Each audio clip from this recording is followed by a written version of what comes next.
Olá, sejam muito bem-vindos para mais uma aula do Conexão Escola. Sou o professor Wilson Duarte, professor de História, juntamente com o professor intérprete Vinícius. Trabalharemos, explicaremos e debateremos com vocês aqui hoje um tema que por muitas vezes é dolorido para algumas pessoas, para outros é um exagero continuar falando disso, porém, como professor de História, eu digo para vocês que é extremamente necessário nós conhecermos o passado para compreendermos os problemas, as mazelas que nós temos na nossa sociedade nos dias de hoje. O tema da nossa aula hoje é 1888 e depois, embranquecimento e racismo, o Brasil pós-Lei Áurea. Sabemos que a Lei Áurea foi assinada em 1888 e a penada da princesa Isabel coloca fim, então, ao sistema escravagista no Brasil. Porém, o que aconteceu com essas pessoas? Como eles viveram? O que eles realmente começaram a fazer? Será que houve ajuda? Será que eles foram introduzidos na sociedade? Ou eles foram renegados por aquela sociedade e pela república também que nasceria um ano depois do fim da escravidão? Trouxe para vocês algumas imagens no sentido de provocar no sentido que você possa ponderar sobre essas imagens. Essas imagens, ela faz parte de uma publicação da revista Veja de 2017, né? E observe essa chamada, o título, os dados que mostram a desigualdade entre brancos e negros no Brasil. Essa é a capa da revista. Ela traz um dossiê de como é ser negro no Brasil, como vivem esses negros. E também traz essa, racismo, uma verdade inconveniente. No Brasil existem muitas pessoas, né, que são racistas, mas elas não se admitem quanto racistas. E nós precisamos compreender essa diferença, digamos, de acesso ao trabalho, de acesso à educação, que existem entre as pessoas brancas e negras atualmente no Brasil. Eu trouxe para vocês, então, alguns dados da Pesquisa Nacional por Amostra de Domicílios Contínua, e essa pesquisa ela vai mostrar que a forte desigualdade na renda média do brasileiro, enquanto um brasileiro negro ganha R$ 1.570, os pardos ganham um pouquinho mais que é 1.600, já os brancos, para a mesma função, recebem um salário de R$ 2.814. Lembrando que esses dados são de 2017, essa pesquisa foi finalizada e apresentada como relatório final. Em relação à educação, nós temos as pessoas com acesso ao ensino superior. Brancos com 20 anos ou mais, que têm ensino superior completo, têm uma porcentagem de 22,9%. Já as pessoas negras, pretas e pardos, de 9,3% apenas, com acesso ao ensino superior completo. Isso mostra uma distância educacional muito grande que precisa ser rompida, que precisa ser diminuído, isso aí. Em relação ao crime, em um período de uma década de 2006 e 2016, a taxa de homicídios entre os negros cresceu 23,1%. No mesmo período, a taxa entre os não negros caiu 6,8%. Os dados são do Atlas da Violência de 2018, que essa pesquisa é elaborada pelo IPEA, Instituto de Pesquisa Econômica Aplicada, e pelo Fórum Brasileiro de Segurança Pública. Isso está acessível a todas as pessoas. Se você digitar na internet, por exemplo, tiver um acesso lá e digitar a questão do Atlas da Violência de 2018, nós teremos acesso a essas informações. Você pode ver isso livremente. E o final do relatório termina com o seguinte texto, com as seguintes frases. É como se, em relação à violência letal que provoca a morte, negros e não negros vivessem em países completamente distintos, diz o texto do relatório. A grande questão que nós temos que ponderar e pensar é justamente por que existe essa grande diferença, essa disparidade entre as pessoas negras e as pessoas brancas ao acesso ao trabalho, ao acesso à educação e também quando são vítimas de crime. Para isso, eu coloquei justamente essas perguntas para que nós possamos pensar um pouco. Como nós podemos compreender e explicar essas constatações? Quais seriam os motivos para que isso acontecesse no Brasil? As causas? Qual é o legado da escravidão no Brasil? São mais de 350 anos de escravidão no Brasil. O que esses 3 séculos e meio produziram? E nós vamos analisar justamente isso agora. Porque, embora a escravidão tenha tido fim em 1888, legalmente ela tenha tido fim, essa lei ela não vai igualar. Mas para nós podermos conseguir compreender isso, eu quero que vocês prestem atenção aqui nesse momento. As respostas não são encontradas de formas fáceis e indolor. Uma coisa que jamais podemos esquecer de fazer quando formos analisar, interpretar, compreender esses exemplos e procurar respostas é a seguinte situação. Nós precisamos historicizar.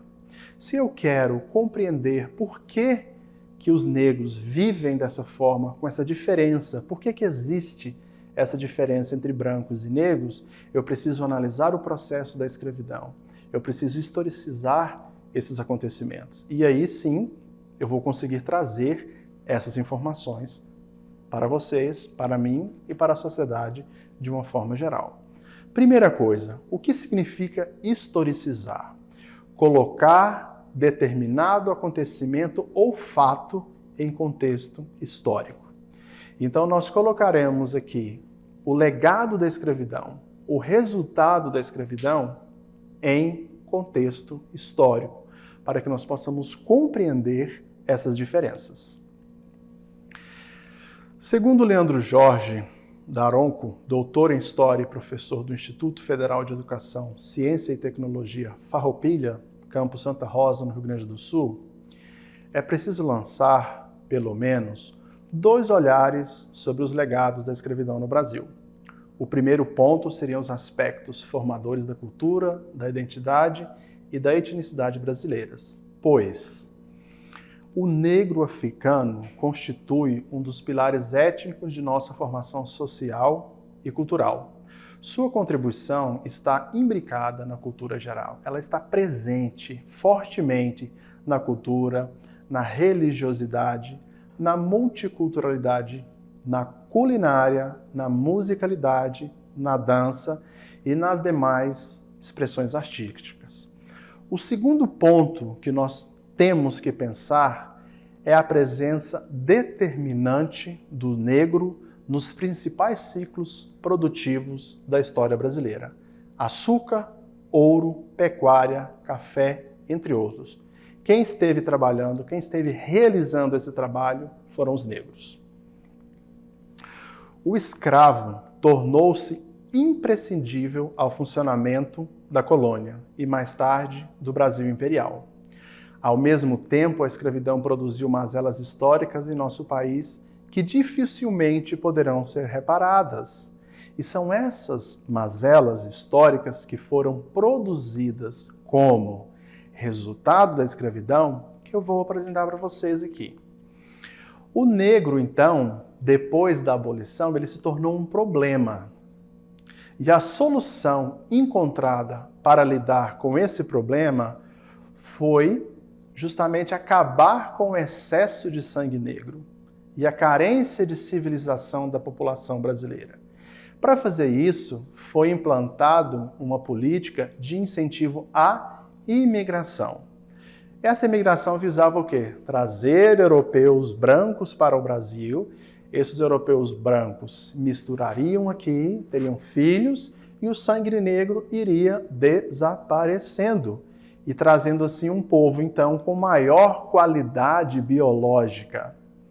E essa cultura, então, colaborativa e superior, seria gerada. A ideia de branqueamento da raça foi aceita por boa parte da elite brasileira, que passou a defender e encorajar o branqueamento. Nós temos dados, por exemplo, do decreto número 528, de 28 de julho de 1890, que determinava que imigrantes no Brasil somente de ascendência, somente os europeus. Se fossem africanos, não seria permitido mais a entrada no Brasil. Observe o que diz, o que pensava o diretor do Museu Nacional, João Batista de Lacerda. Ele dizia que o sangue branco diluiria o sangue negro. E ele calculava que esse embranquecimento, se ele fosse estimulado e novos africanos não chegassem ao país, no espaço de um século, os mestiços desaparecerão do Brasil, fato que coincidirá com a extinção paralela da raça negra entre nós. Então os negros continuavam sendo mal vistos pela sociedade após o fim da escravidão. Temos também a Nina Rodrigues, que escreveu o livro Mestiçagem, Degenerescência e Crime, onde ele diz que o negro é naturalmente delinquente. E com base nisso, ele propõe uma reforma penal que atribuísse penas mais rígidas para os africanos e seus descendentes.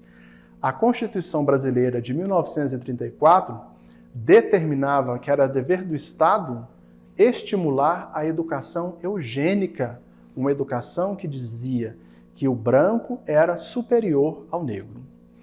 Dentro dessas perspectivas todas que nós estamos apresentando, também foram exibidos concursos de belezas que elegiam as crianças e adultos com as melhores qualidades eugênicas da raça branca e foram promovidos por emissoras populares de rádio, como a TV Tupi, e apoiados financeiramente pela Secretaria-Geral de Educação e Cultura. Tudo nessa perspectiva permanece na cabeça das pessoas hoje ainda que negro é preguiçoso, que negro não presta, que negro tem que ser desvalorizado. E ainda hoje nós temos presente no imaginário das pessoas o embranquecimento dessa raça, da raça brasileira. E aí nós temos o quê? Mesmo que as ciências hoje tenham abandonado a eugenia, os estereótipos difundidos por seus precursores, nós temos um exemplo ainda desse pensamento. O candidato, até então candidato a vice-presidente da República, Hamilton Mourão, numa entrevista, ele disse o seguinte, ao encerrar com os repórteres: gente, deixa eu ir lá que meus filhos estão me esperando. Olha meu neto, mostrando efetivamente o neto. É um cara bonito, viu ali? Branqueamento da raça. Então, nós precisamos falar sobre racismo, nós precisamos discutir sobre racismo. A ideia de atividade é que você observe essa imagem e você tente pensar, essa senhora está agradecendo algo. Seria pela neta, que é branca? Eu gostaria que você pensasse, refletisse um pouco e escrevesse sobre isso. Nós estudamos aqui hoje, então, sobre as situações, na realidade, que os negros viveram no Brasil pós-assinatura da Lei Áurea.